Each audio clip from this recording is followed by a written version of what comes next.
गाड़ियों में ये वाली लाइट दिन में भी जलती क्यों रहती है? और दुबई के इस 7 स्टार होटल में कमरा कितने रुपए में बुक है? और दुनिया के सबसे अमीर इंसान एलन मस्क अपने अरबों रुपए खर्च कैसे करते हैं? और कैसे फल और सब्जी बेचने वाले एक लड़के ने 32,000 करोड़ का चूना लगा दिया? वीडियो इंटरेस्टिंग होने वाली है, इसलिए अंत तक हमारे साथ जुड़े रहिएगा। नंबर 7, आज जितनी भी कारें हम सड़कों पर देखते हैं उनमें लाइट ऑन ही रहती है, जिससे लोगों को लगता है कि हम दिन में भी अंधे होकर गाड़ी ड्राइव कर रहे हैं। पर इसका असली मतलब क्या है? असल में इन लाइट्स को DRL कहा जाता है, यानी डे टाइम रनिंग लाइट। अब जैसा कि नाम से ही पता चलता है कि इन लाइट्स को दिन में गाड़ियों में ऑन रखने के लिए लाया गया है। इसका मेन पर्पस है सेफ्टी, ताकि सामने से जो अंधा आदमी टशन मारते हुए चला आ रहा है उसे दिख जाए कि उसके सामने कोई है। और अब तो ये 2 व्हीलर्स में भी आने लगी है। इन्हें सिग्नेचर लाइट्स भी कहा जाता है। और तो और ये सेफ्टी के अलावा कार और बाइक के लुक को स्टाइलिश बनाती है। लेकिन इनकी शुरुआत हुई कैसे और कहां से हुई? तो भाई लोग, इसकी शुरुआत हुई थी स्कैंडिनेविया कंट्रीज से, जहां फॉग ज्यादा रहता है और सामने देखने में परेशानी होती है। और स्टडीज में DRL के आने से रोड एक्सीडेंट में गिरावट आई है। नंबर 6, दुबई में मौजूद बुर्ज अल अरब दुनिया का अकेला 7 स्टार होटल है और इसे दुनिया का सबसे शानदार होटल माना जाता है। इस होटल का सबसे सस्ता कमरा एक रात के लिए लगभग 70,000 से लेकर 1,50,000 रुपए का है। बुर्ज अल अरब का सबसे छोटा स्वीट 169 स्क्वायर मीटर के एरिया में बना हुआ है, जिसमें सबसे बड़ा 780 स्क्वायर मीटर है। बुर्ज अल अरब में आपको रियल 24 कैरेट सोने की पत्ती में लगभग 22,000 स्क्वायर फीट का इंटीरियर देखने को मिलेगा, जिसमें टीवी स्क्रीन भी एक नंबर लगी होती है। विश्वास नहीं तो तस्वीरें ही देख लो। नंबर 5, एलन मस्क को दुनिया जानती है। इन भाई साहब ने टेस्ला बनाई और ट्विटर खरीद मारा और अय्याशी का कोई तोड़ नहीं है। पर क्या किसी ने कभी सोचा है कि एलन दुनिया का सबसे अमीर ये इंसान अपना माल खर्च कैसे करता है? तो भाई लोग, इन आदमी को विंटेज कार्स कलेक्ट करने का तगड़ा शौक है। और जो एक बात सबसे ज्यादा हैरान करने वाली है वो ये कि इतना पैसा होने के बाद भी ये शख्स किराए के घर में रहता है।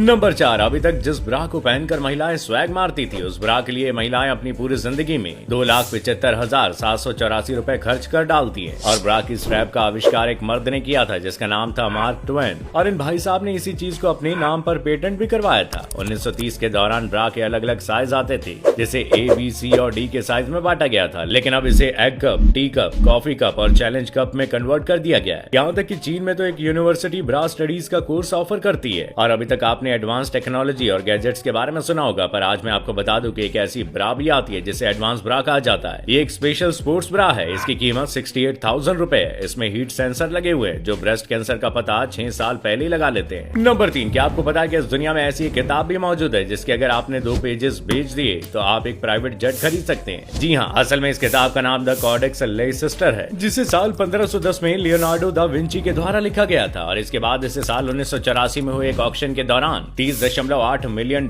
में बिल गेट्स के द्वारा खरीद लिया गया था। हालांकि बिल गेट्स ने इस बुक को इतनी मोटी रकम देकर क्यों खरीदा, ये राज अभी भी राज बना हुआ है। लेकिन अगर बात प्रेजेंट डे की जाए तो इस किताब की कीमत इतनी ज्यादा है कि अगर आप इसके 2 पेजेस भी बेच दें तो आप उससे एक आलिशान प्राइवेट जेट खरीद सकते हैं, क्योंकि लियोनार्डो दा विंची ने इस किताब को राइट टू लेफ्ट के फॉर्मेट में लिखा था। यही वजह है कि शायद इस किताब का इतना महंगे होने की वजह है। नंबर 2, इंडियन रेलवे जो पूरी दुनिया को इधर से उधर करती है, उसी इंडियन रेलवे को 32,000 करोड़ रुपए का चूना लगा दिया गया। रेलवे स्टेशन पर फल और सब्जी बेचने वाले इस लड़के ने बात मानने का मन नहीं कर रहा ना, तो फिर सुनो। तो भाई लोग, ये घोटाला था स्टैम्प पेपर घोटाला, जिसे करीम तेलगी नाम के शख्स ने अंजाम दिया था। हालांकि 2017 में एड्स के दौरान मल्टी ऑर्गन डैमेज होने की वजह से करीम आज इस दुनिया में नहीं है। लेकिन यह बात सत्य है कि किसी इंसान का किसी पॉलिटिशियन, अंडरवर्ल्ड या किसी और बड़ी हस्ती के साथ उठना बैठना हो जाता है तो ऐसे कई घोटाले बड़ी आसानी से किए जा सकते हैं। और इन्होंने ऐसे ही लोगों की मदद से नकली stamp paper, revenue stamp, share transfer certificate जैसे जरूरी कागज खूब धड़ल्ले से बेचे थे। लेकिन इस गोरख धंधे की 3 स्टेजेस थी।